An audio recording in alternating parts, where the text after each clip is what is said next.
Salam alaikum, bonjour, this is Lamia. Usually Thursday, I do Thursday fun days. And I was going to prepare the video, maybe dance a little bit.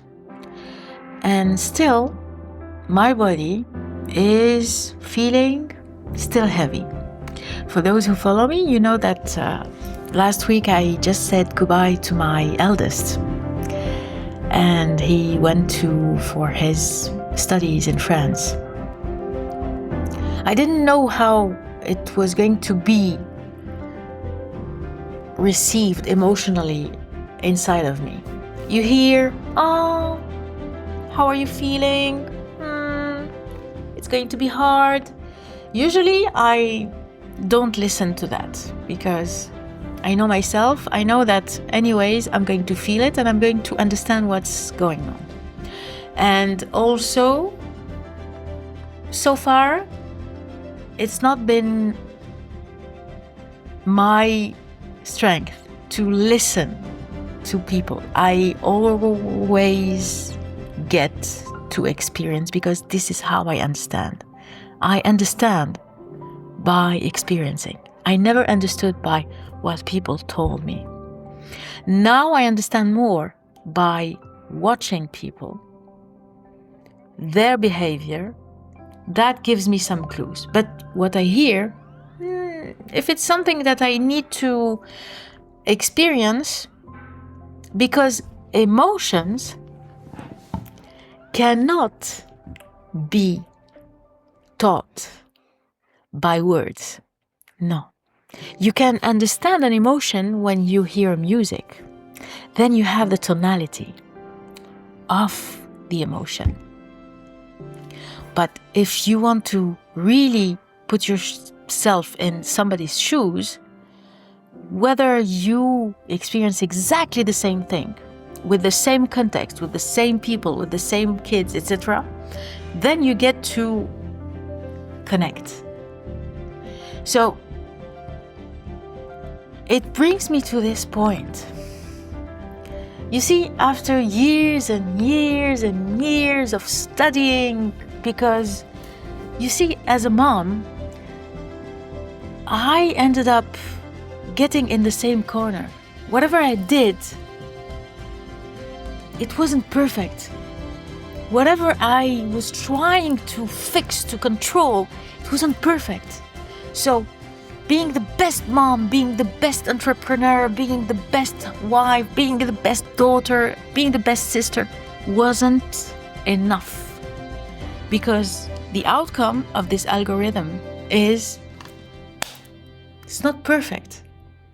And when it's not perfect, the only solution emotionally society brings you to take is guilt. If I'm not able to do good enough in this field, then I'm gonna feel guilty. And with my eldest, that was 18 years ago. I thought at that time I was doing my best. I did my best. I did my best. I mean, ask any mother with her eldest. I took the shower with my kid in the shower. I was waiting that everybody was fed before I ate. I was waiting and controlling myself not to go to the bathroom because I was worried if my kid was safe enough, was good enough. My kid's well-being was better than mine. And I thought that this sacrificing thing was good because my mom did the same and all the moms outside do the same. But so how come that I end up feeling guilty? Because there is a backfire to it. If I give, I don't sleep enough, guess what? Hulk comes out. And this is it about me. This is what made me take the wall in the face. I was addicted to anger. And this anger, this resentment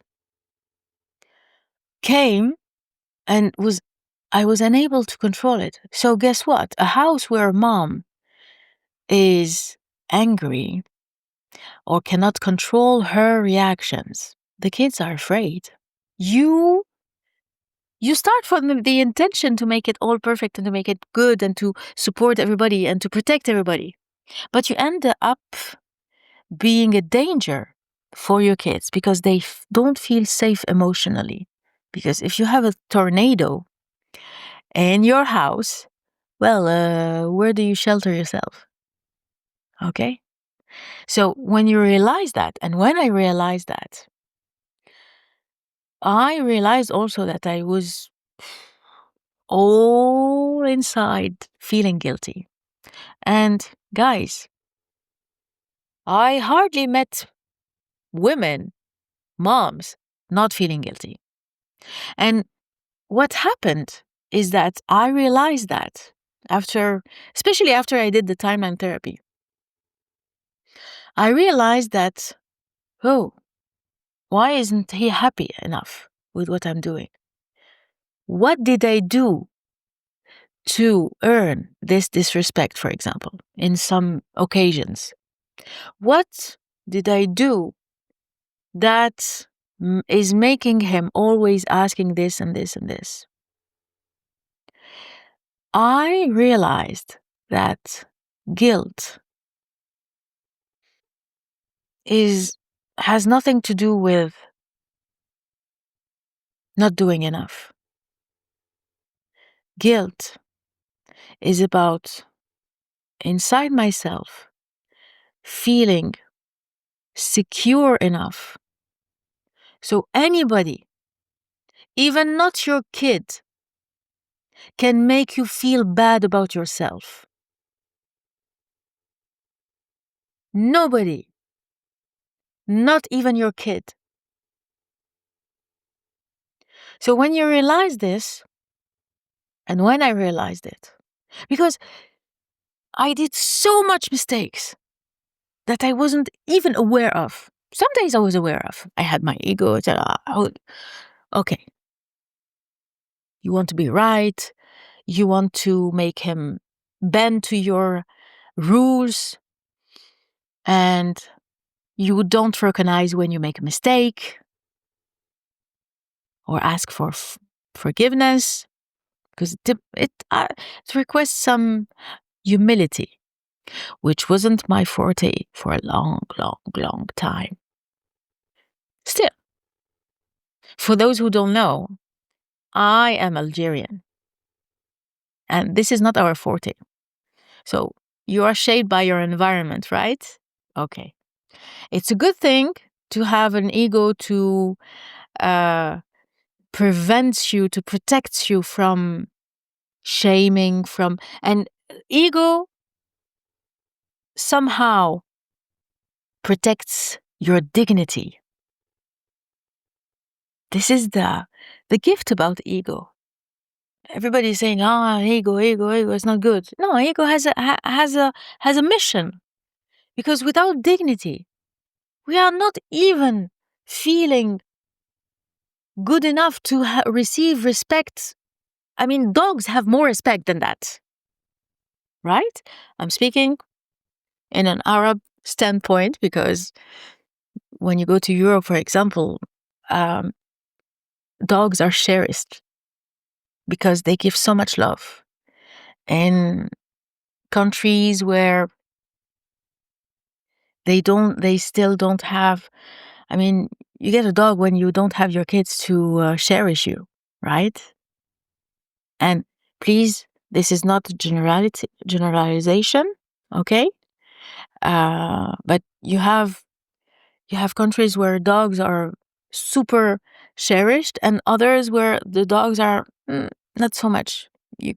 In Arab countries, you shame someone by treating them like a dog. Why? My point is we tend to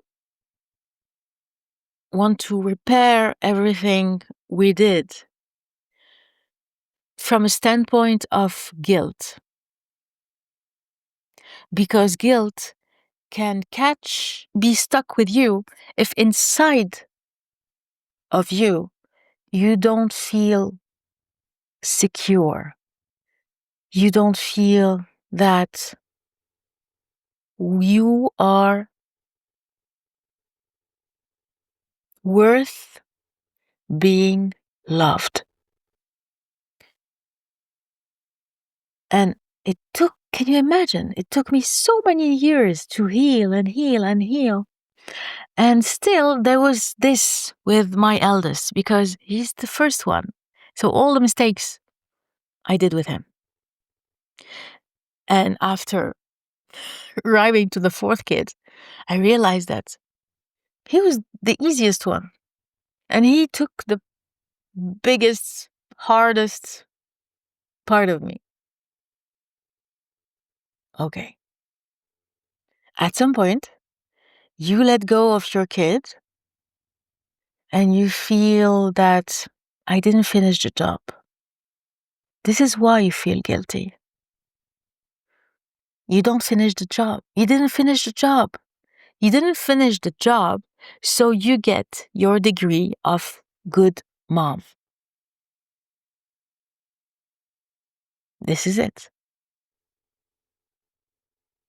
Maybe this is why we feel the lack. Maybe this is why we feel that something is missing.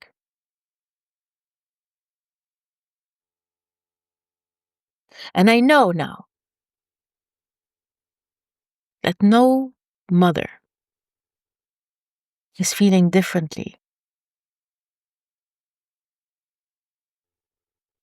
I can see it. I can talk to people. Emotional awareness, not so much. Needs awareness. Oh my goodness. Not at all. People don't I took years of healing myself, and I'm starting now to focus on my needs, because when you speak about your needs, you are able to articulate in a vulnerable way, i.e., not blaming the other, but saying, I feel this because I need this. Can you help me reach this goal? This is the base of nonviolent communication. And what makes us not reach connection with people like this is because we automatically go for the blaming part. I do that. It's automatic. It's a subconscious programming because we saw our parents doing that. We see that everywhere. And because of what?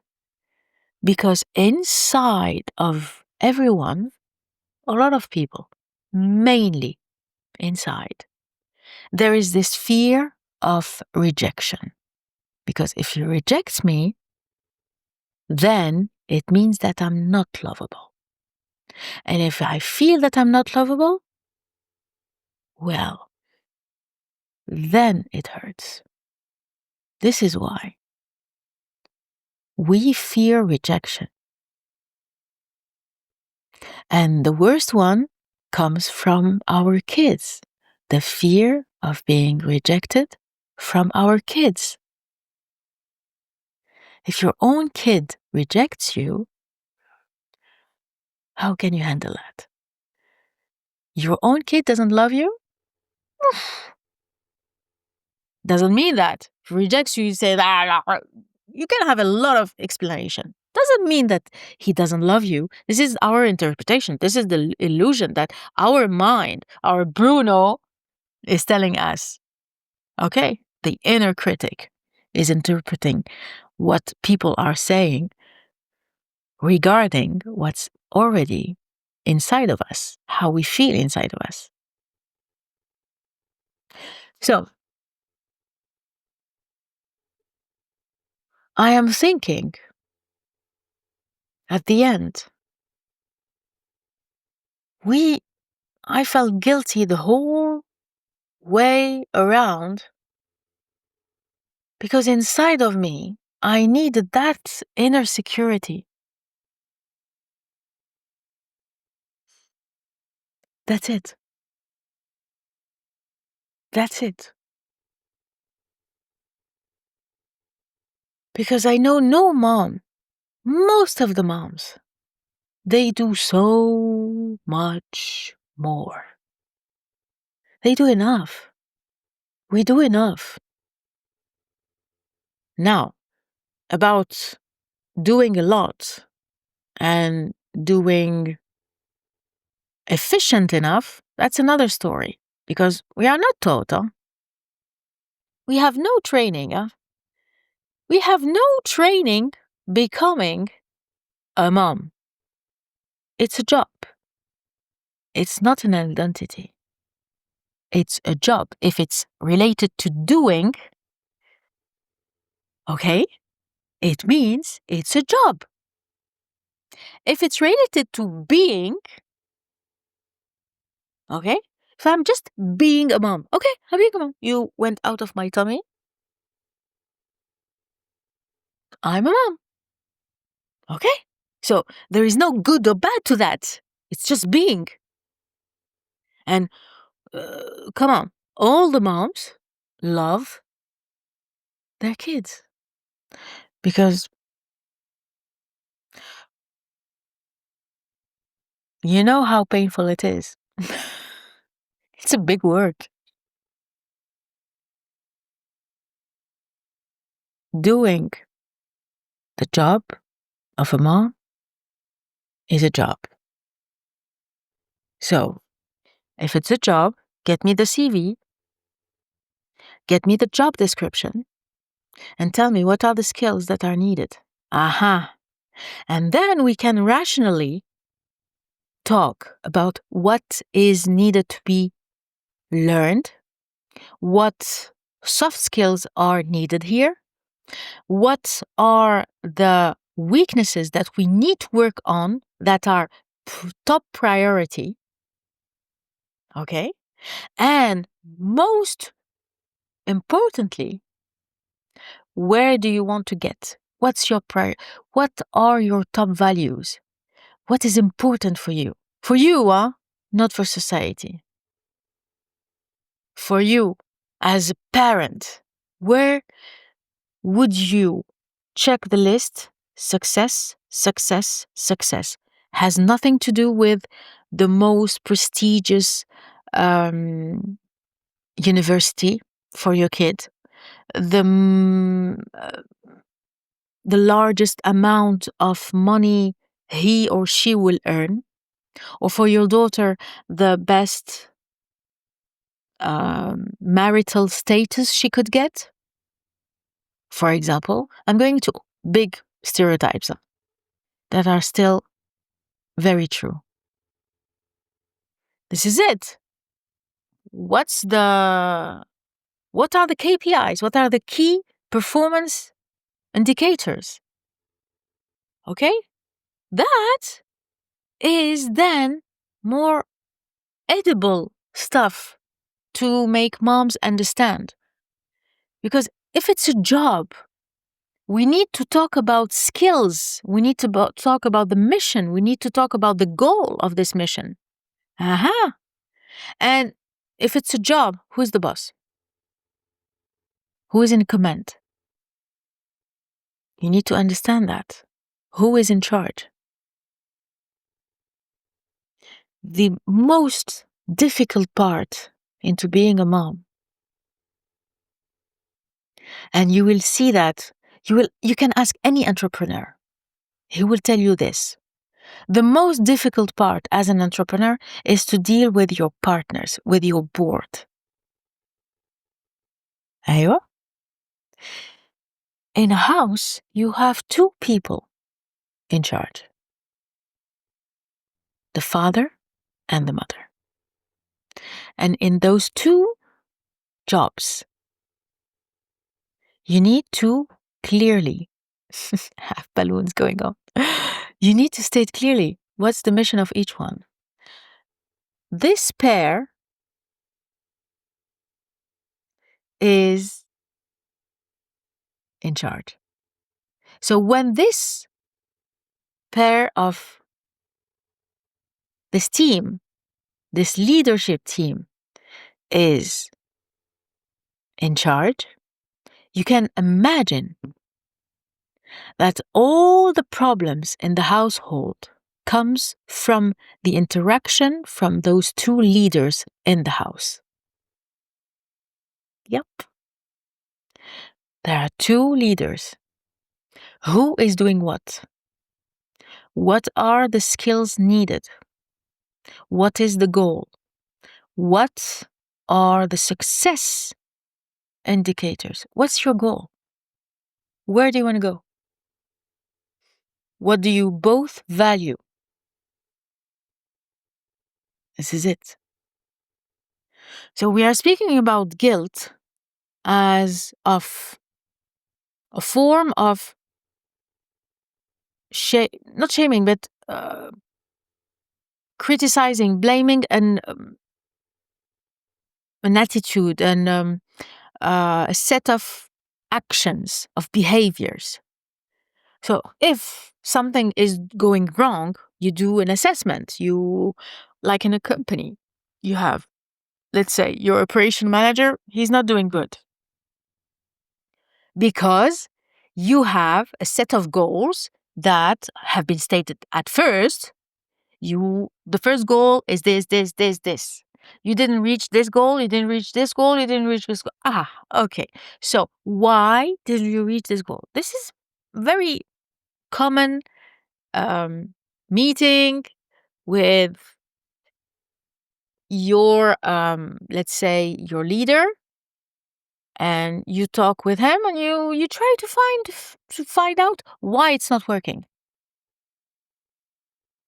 But guilt has nothing to do inside of this.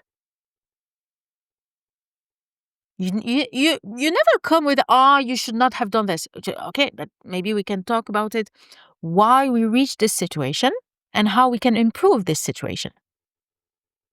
Simple. So if moms feel that much guilty, it's because they are completely in a dark room, not knowing what job they are doing. They don't know. It's a job. There are a set of skills. Do you have those skills? There are a set of goals. Did you write them down? Did you agree with your partner about that? What is your top priority of needs? All this makes it doable. If you don't do this, how can you imagine that it's going to work out? And then you're surprised to see more than 50% of divorces. There is no surprise. And in Portugal, it's like 90%. Because guess what? I'm quite sure it would be more than 95% if one of the partner has the financial freedom to go. Basic. Second thing, for sure, no couple, no marriages go smooth without any problem. If someone tells you, all is good, all is fine, it's not true. It's not true. Simple. You can explain it from different standpoints, but if you study a little bit of how goes the human psychology, the human psyche, the subconscious mind, you will see that no, it's a facade. You see outside the house is perfect, etc., super clean outside. They seem good, ha ha ha. It's not. It's not. You can see it through the kids. You can. And it's okay. Because nobody has been taught that it's a job. It's not love, etc. No. This is the the coating, the sugar coating. It's a job, and skills are needed. And if you don't get those skills, soft and hard skills, then it's going to be very difficult to reach the goal. If you even talked about the goal of success. Because if you don't have any goal, you didn't set those KPIs, then anybody can come from outside. They say, oh, I reached this, I did this. And then you will be broken. You would feel like a wreck. Because you would compare yourself to those families, to those couples, to those moms, and you will feel bad about yourself. You will feel jealous. You will feel envious. You will feel resentful. And you can, because they feel so happy. Why am I not feeling happy? You're not even aware that you're not happy. But you're doing everything automatically. And then someday something strikes you. Oh, my son, he becomes a lawyer, he becomes a doctor, but you're not feeling good. You have physical problems, you have knee injuries, you have shoulder injuries, you have diabetes, you have blood pressure, and you ask yourself, it's not going on. What do you think? What do you think? A lot of it comes from a very bad sleep. Very bad sleep is that your mind is on, doesn't stop. You're not resting. You're not at peace. Only peace can make you sleep like a baby. And that's a top priority. So, my friends, I'm telling you, I have been working years on getting this peace. And still, I'm learning every day. I had 4 kids. When I had, just before my 3rd kid, I realized how stressed I was. I realized how angry I was. And I decided that my top priority was serenity. That was in 2018. And since then, I have been working the hardest I could to get to this point. And I was happy because I saw so much positive transformation into my kids, into my household. We could navigate with my husband the most difficult storm ever. Ever. Nobody bet on us getting over this. And we did it because first love was there. That's the beautiful part. When love is there, you get to see in the mirror, okay, that's me. That's me. Yeah, my bad. That's me. Okay? You accept that you did it. Not in a guiltful way, not in a blameful way. It's like you get aware of your subconscious programming. Simple. And letting go my eldest, the very kid that I tried my best to repair, etc., but it didn't work out as I wished. And then I understood that the beauty of it is that I had to let go.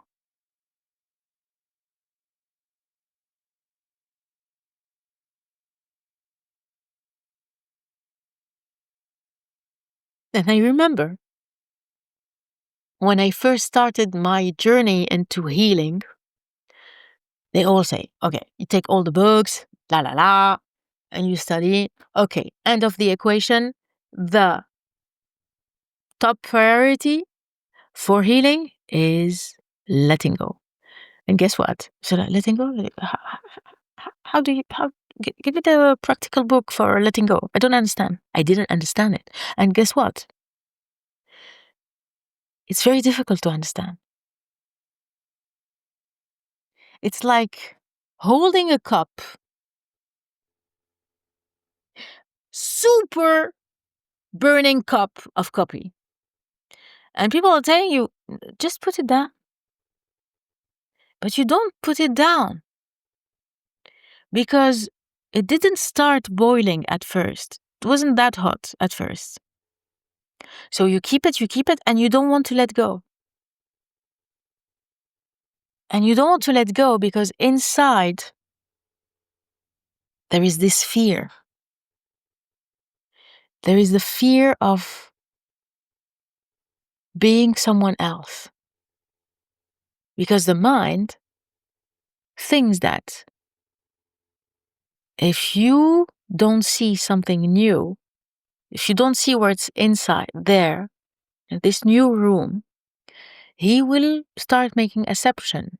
But those assumptions are made out of the experience in your memory. So if usually you have been experiencing a lot of trauma, for example, of course you're not going to trust. You kidding me? You're never going to trust. If you have been living in a country which was in war, you don't trust your neighbor. It's about trust. Letting go is about trusting that it's going to be all right. But if you have been living you have been living a lot of trauma, you have PTSD, a lot of things like this, letting go is very difficult. It's not something you control. It's a reptilian instinct of survival. And I'm happy because at some point, if you realize that, and if you are facing خلاص, let go. You cannot do anything more than you can trust. The reason why I'm telling you all this very long story, it's a very special podcast episode today.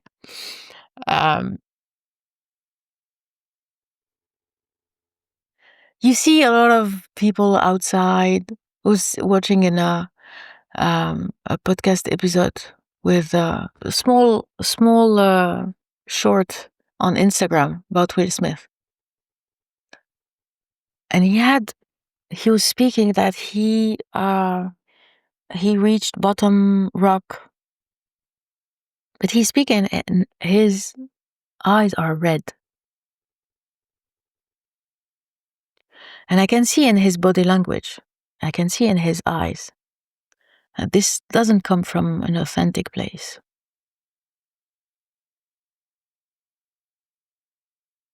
And we are speaking about someone who couldn't control himself in the pinnacle of his career. Seconds before getting an Oscar, he couldn't control himself from going and beating someone in the face. He couldn't control himself. So, if you cannot control yourself in a moment where it's gonna be you're going to be the king, and he got an Oscar for King Richard. He couldn't control himself. That means it's not because he doesn't want. No. He did that at that time in the most successful point of his history. That means that it's something that he does very easily when nobody is filming, when nobody is seeing him. And I'm not saying it's good or bad, because I don't know the root cause of it. But if you are addicted to that, maybe you have been, facing a lot of trauma in your life. I don't know. But for sure, I can assure you of something. He's not at peace. That's for sure. And yet, he's very successful. He earns a lot of money. He's super famous. But you don't know what's happening in his household. If he cannot control himself in the very most important moment of his life, he's an actor. I mean, winning an Oscar is a big, it's a big deal. Okay? You cannot control yourself. In that moment, don't tell me that you are have self-control outside of it when things go wrong. No. Okay. That so that you can be sure, if you have a father like this in a household, the kids are not in safe place. And again, I'm not saying this is good or bad. I'm saying the behavior shows that even if you are on top of the world, okay, doesn't mean that you are at peace, that your kids are safe, that you're a good father, or that you're a good mother, because you don't know. And we keep pointing out success as, oh, look, he succeeded in life, he's a billionaire. That's top value these days. We don't know. Do you think that you can reach any form of emotional security, or you can feel any happiness if your loved ones, your very loved ones, are suffering?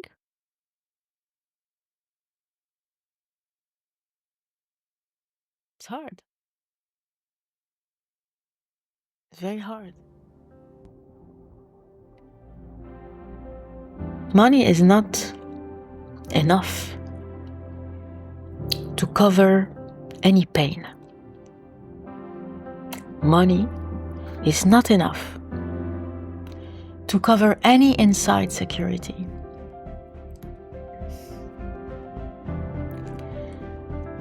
I think we all need that. We are all in deep need of love. And people say you need to love yourself, you need to love yourself. But guys, if it was that easy,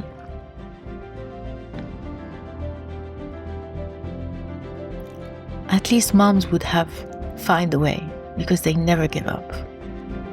And that I can give to a lot of moms. They don't give up.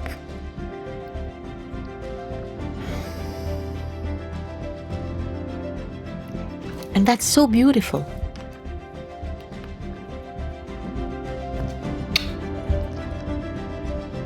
I wish you a beautiful day.